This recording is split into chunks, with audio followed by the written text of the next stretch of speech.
Ser Podcast. Les hablo desde El Hierro, al suroeste de la isla, en el muelle de la Restinga. Aquí es a donde están llegando los cayucos que sin parar se acercan a la isla desde hace 3 días.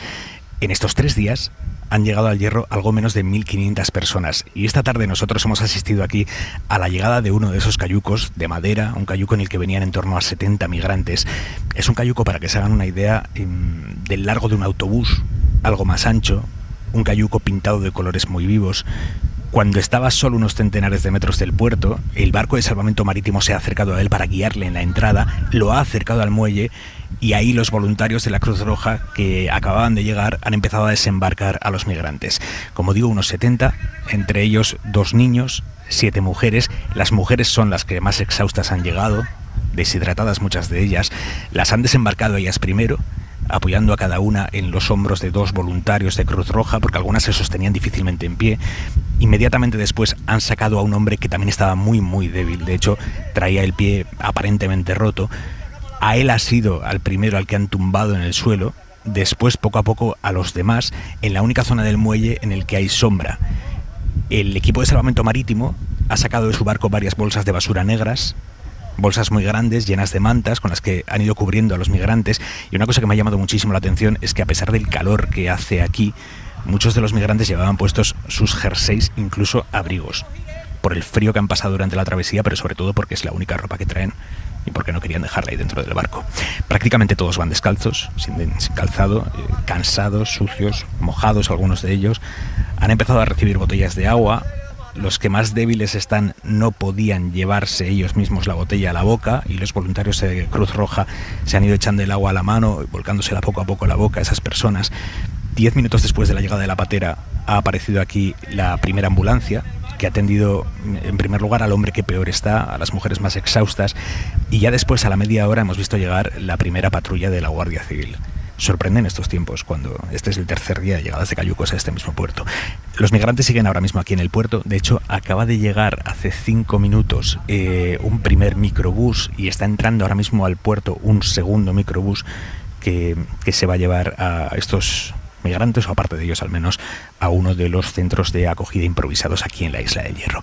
A mi lado, en este muelle de la Restinga, está Marta Cantero, que es la jefa de contenidos de la SER en Canarias. Marta, buenas tardes. Buenas tardes, Aymar. ¿Qué está pasando, Marta? ¿Por qué están llegando ahora estos cayucos sin parar a esta isla, el Hierro, que es la que más lejos está de la costa africana? Pues es una buena pregunta que tendrán que responder quizás los expertos, ¿no? Es verdad que ha cogido el testigo a Lanzarote, que era la isla más cercana a la que estaban llegando hasta ahora. No se sabe si es por una organización para evitar la salida, o que sean interceptadas a la salida de Mauritania o Senegal, de donde estén viniendo, o si ha sido por motivo de los vientos que les han traído hasta este lado del archipiélago. La realidad es que la isla está viviendo con mucha presión todo este flujo migratorio creciente. Para poner unos datos que sirvan para entender lo que está pasando, la isla no llega a los 12.000 habitantes. Como comentabas, en 2 días han llegado 1.200 personas, más de 3.000 desde enero hasta lo que va de año, incluida la mayor embarcación con el número de personas, con 281, que llegó el martes pasado. El Cabildo del Hierro acaba de aprobar una declaración institucional en la que habla ya de una consolidación de la ruta de Reña.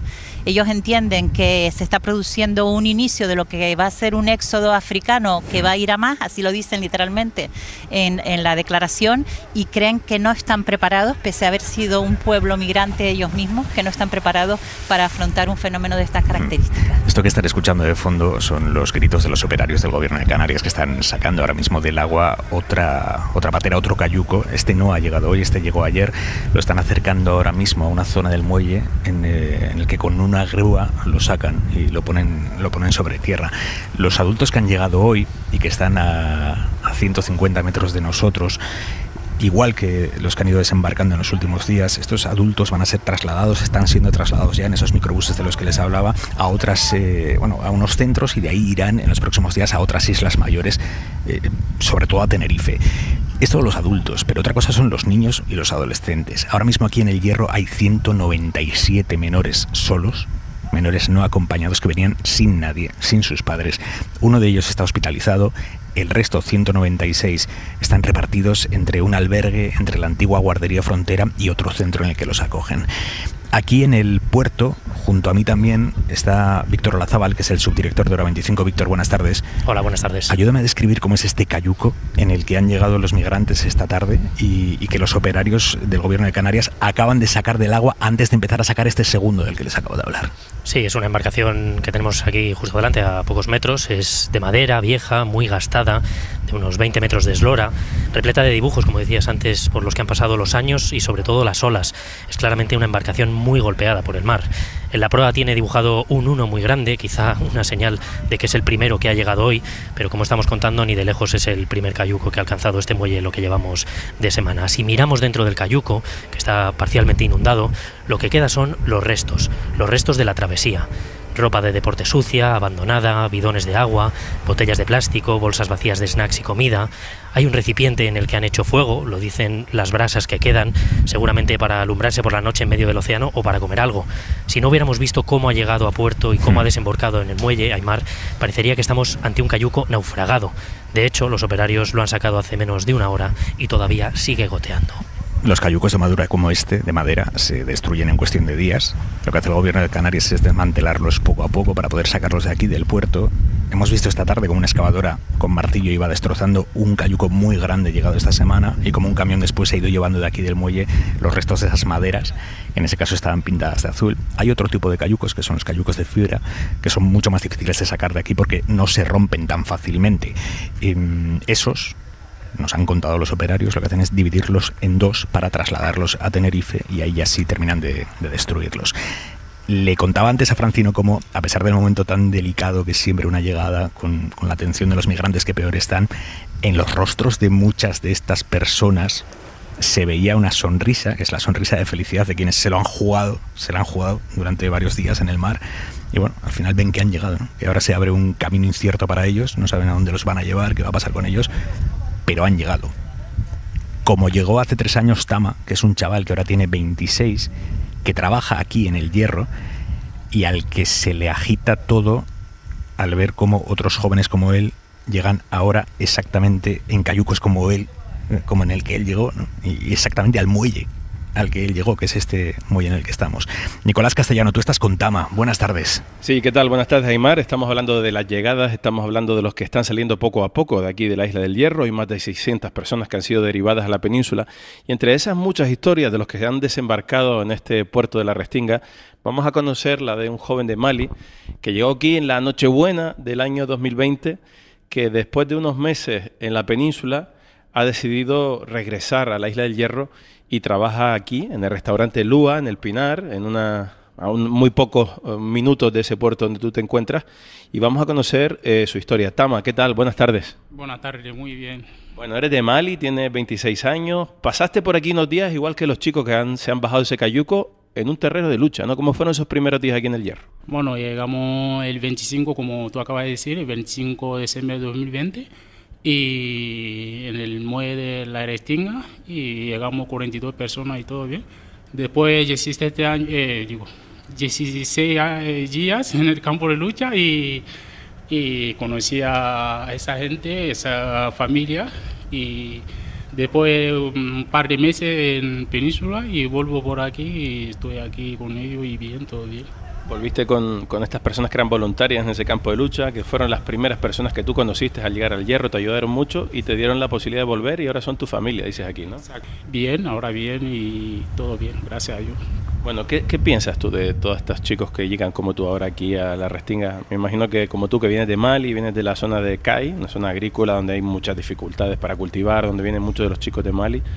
Cuando ves que llegan en este número, estas caras, ¿qué sientes tú? ¿Qué piensas? Pues yo lo viví, yo sé por qué la gente, o sea, sé por qué sale de allá, lo que vivimos allá y lo que vivimos aquí. Venimos aquí para buscar mejor vida y vivir un futuro mejor y claro, me siento un poco triste, pero bueno, yo lo entiendo, yo entiendo por qué está viniendo y eso, bien, vamos a ver cómo va a acabar, si no, bien. Pues el testimonio, Tama, muchas gracias. Muchísimas gracias. Lo dejamos ya, Aimar, empezar con la faena. Él es cocinero, acaba de abrir el restaurante y ese es el testimonio de cómo uno de esos chicos de Mali se baja de uno de esos cayucos en el muelle de la Restinga y que pocos meses después, gracias a la acogida de una familia del Hierro, el Hierro se convierte también en su casa. Muchas gracias. Muchísimas gracias a usted y buena continuación. Hasta ahora, Aimar. Hasta ahora, Nico. Está atardeciendo, está empezando ya a anochecer en este muelle al que llegó Tama hace 3 años, al que han llegado esta tarde 70 personas. Esas 70 personas siguen, algunas tumbadas, otras sentadas, aquí a unos metros de donde estamos. Están empezando ya a subir al autobús que los llevará al centro de acogida. Y entre ese punto donde están los migrantes y el punto exacto en el que estamos nosotros ahora mismo, veo atracada en el muelle la embarcación Salvamar de Salvamento Marítimo que tantas vidas ha salvado aquí. Y ha habido un momento esta tarde, un momento especial, cuando había pasado ya el momento más delicado, cuando los migrantes estaban ya en tierra y los voluntarios de Cruz Roja estaban atendiéndoles. Una vecina de la zona alemana se ha acercado a esa embarcación de salvamento marítimo que les hablo, se ha acercado a los trabajadores de salvamento marítimo y la señora llevaba algo en la mano, se lo ha dado a uno de los trabajadores de salvamento marítimo y se ha marchado. Estaba ahí, 5 segundos, les ha dado algo y se ha marchado. Y me ha acercado a esa señora a preguntarle qué era lo que les ha dado y me ha contestado así. Es una típica tarta de manzanas de Alemania, porque dicho con este señor, es muy muy importante que el equipo hace con los migrantes y para ayudar. Y ayer es muy muy duro. Están creo que 5 barcos y una vez y otra vez y todavía. Entonces yo creo es buena idea si decir gracias por todo. En la cadena SER, Hora 25. Aimar Bretos. Con todo el mundo mirando hoy a Granada, donde están reunidos los líderes europeos para tratar, entre otros asuntos, esta urgencia de la migración, nosotros hemos venido al punto exacto al que están llegando ahora esos migrantes en nuestro país, que es este pequeño muelle de la Restinga, en la isla del Hierro, que es una isla de 11.000 habitantes, que implora ayuda en la gestión, en la recepción de estas personas que pisan aquí España y que por tanto pisan aquí Europa. Edición especial de Hora 25, esta noche desde el muelle de la Restinga. Pero antes, la crónica de este jueves 5 de octubre desde la redacción central de la cadena SER con Joan Jimeno. Joan, buenas tardes. ¿Qué tal? Buenas tardes. Están los líderes europeos a punto de cenar en el Palacio de la Alhambra. Les están recibiendo los reyes ahora mismo en el Patio de los Leones, en un sitio espectacular, en un sitio privilegiado. Vamos a ir enseguida allí a Granada, pero antes vamos con una última hora en Extremadura. Acaba de dimitir la única consejera de Vox en el gobierno de María Guardiola. ¿Por qué motivo, Mariela Rubio? Fuentes de la Junta de Extremadura aseguran a la SER que la ya exconsejera Camino Limia ha aducido motivos personales. Así se lo ha comunicado ella misma a la presidenta extremeña María Guardiola. Sin embargo, fuentes próximas a Vox aseguran a la cadena SER que la exconsejera había tenido fuertes tensiones con los miembros de su propio gabinete y de su consejería, lo que terminó por generarle problemas con su propio partido. De hecho, ha sido Vox quien ha comunicado inicialmente a María Guardiola que la única consejera que tiene Abascal en Extremadura iba a dimitir. Aunque Vox, claro, no pierde la consejería, Camino Limia, hasta hoy responsable de gestión forestal y mundo rural del gobierno extremeño, será sustituida por uno de sus directores generales, el director general de gestión forestal, caza y pesca, Ignacio Higuero de Juan. Gracias, Mariela. Ahora sí, a Granada, que es ahora mismo tablero geopolítico con medio centenar de líderes europeos reunidos ahora mismo en la Alhambra. Como les decía, están los reyes ahora mismo saludando a todos los mandatarios. Antes ha sido el presidente en funciones, Pedro Sánchez, el que les ha recibido allí. En Granada está el jefe de internacional de la cadena SER, Pablo Morán. Pablo, buenas tardes. Hola, Joan, buenas tardes. Y los líderes europeos están alucinando con la Alhambra, Pablo. Desde luego, tal es así que la cena prevista para las 7:30 de esta tarde se está retrasando ya bastantes minutos. La imagen ahora mismo que se proyecta desde ese Patio de los Leones y el Patio de los Arrayanes, que ha sido otro de los puntos de la recepción en este complejo de la Alhambra, es impresionante y recuerda mucho a aquel encuentro de los líderes europeos, también de mucho éxito, en el Museo del Prado. Los líderes europeos han aparcado un rato los temas importantes y sus diferencias y están admirando con muchísimo interés esta joya que es la Alhambra. los detalles de los relieves en las paredes, el reflejo del frontal del palacio reflejado en el agua de la fuente del patio. Hemos visto imágenes simpáticas, amables, como la del primer ministro finlandés pidiendo a Pedro Sánchez que le hiciera una foto con ese patio de fondo.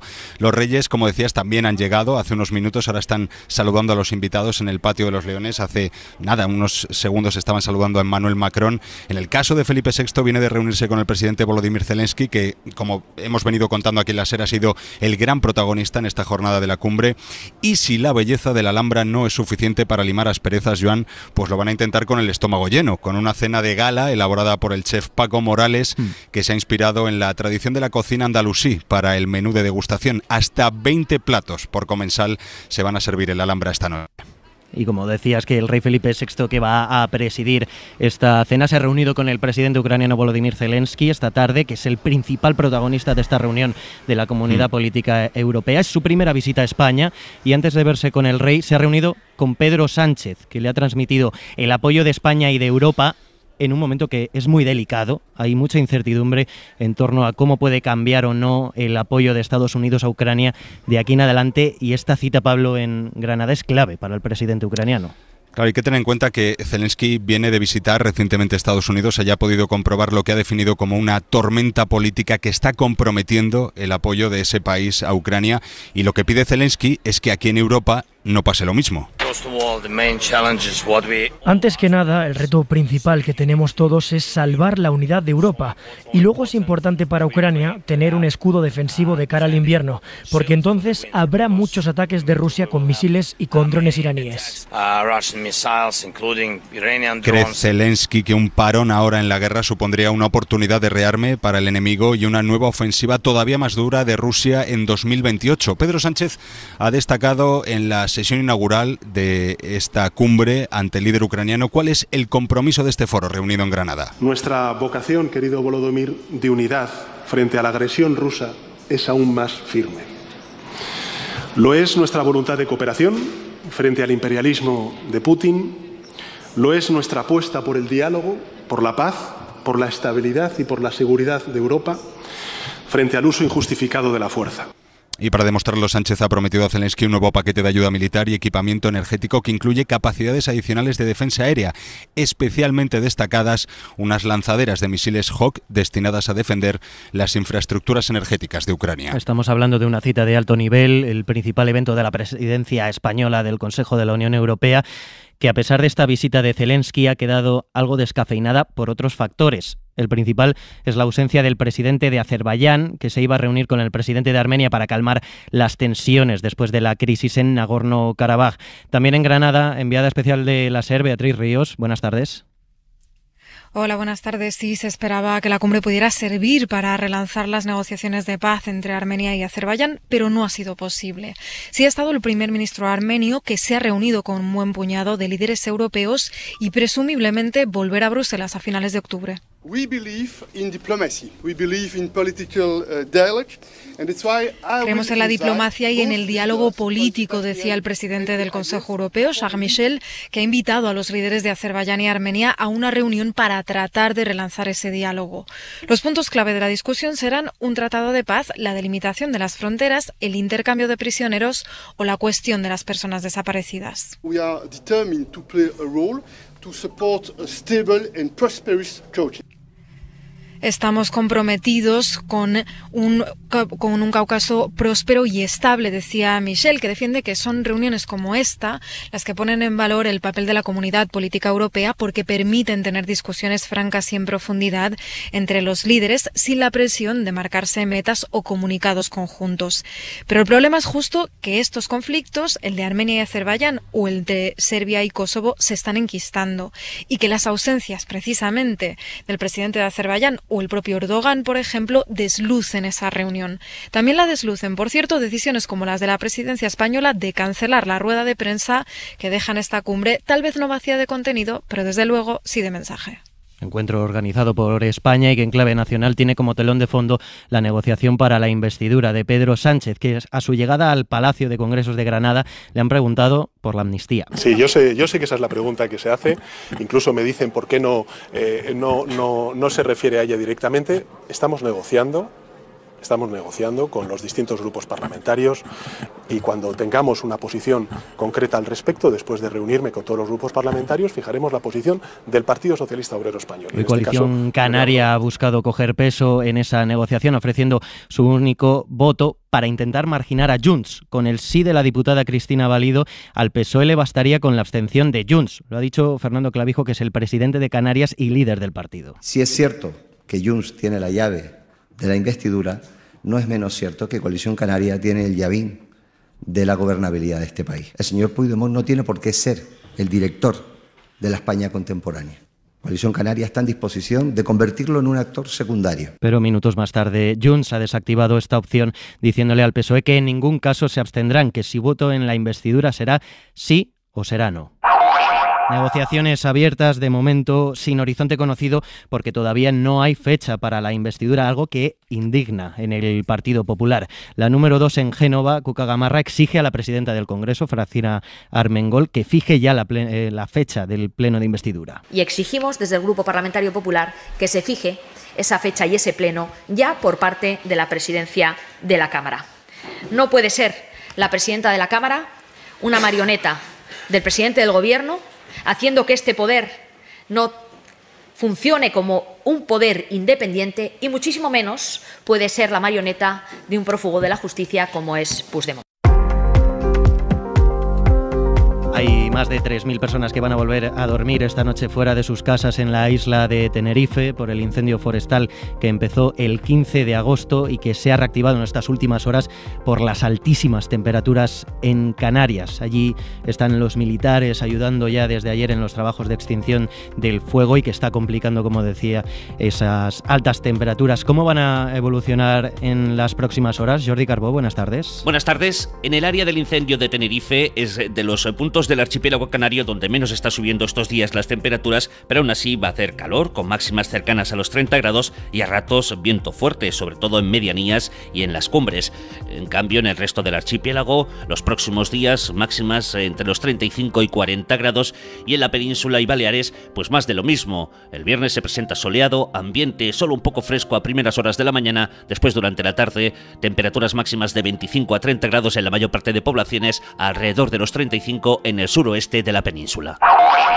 Íñigo Sastre, buenas tardes. ¿Qué tal, Joan? Tener un pequeño negocio significa pensar a lo grande. Con Orange Empresas tienes las soluciones digitales que necesitas para seguir creciendo, aumentar la visibilidad de tu empresa en Internet, tener la información de todos tus clientes en un clic o reducir tus tareas administrativas. Son algunas de las ventajas que te ofrece Orange Empresas para aumentar tus ventas y tu productividad. Infórmate llamando al 1414. Las cosas cambian y con Orange Empresas tu negocio también. La mirada de Vidal Folk. Zelensky desde España. La asistencia del líder ucraniano a la cumbre de Granada es un poderoso símbolo. Habla desde España y por tanto desde Europa, con 3 objetivos. Uno es empujar a los demás europeos para que no rompan su unidad en favor de la resistencia de su país, mientras a los norteamericanos les tiemblan las piernas por culpa de la ultraderecha trumpista. 2, pasar página de la crisis que ha supuesto el cese de las exportaciones de sus cereales a Polonia y otros países, temerosos de la reacción de sus agricultores ante los precios más bajos de los ucranianos. Y 3, apretar en favor de que los 27 declaren abiertas en su cumbre de diciembre las negociaciones concretas para la integración de su país en la Europa comunitaria. Ninguno de estos objetivos es fácil. La solidaridad a veces atraviesa etapas de fatiga. Los intereses más minúsculos se cruzan con los más nobles.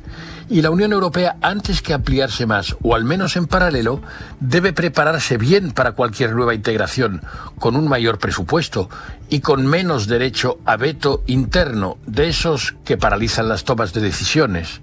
Este Zelensky, sin embargo, no se arredra, no para, insiste, seduce, clama. En versión más joven y más de cultura popular, recuerda al gran Václav Havel, el personaje checoslovaco de la Europa Oriental que pasó de dirigente a emblema moral. Bravo por ellos. Para no perderte ningún episodio, síguenos en la aplicación o la web de la SER, Podium Podcast o tu plataforma de audio favorita.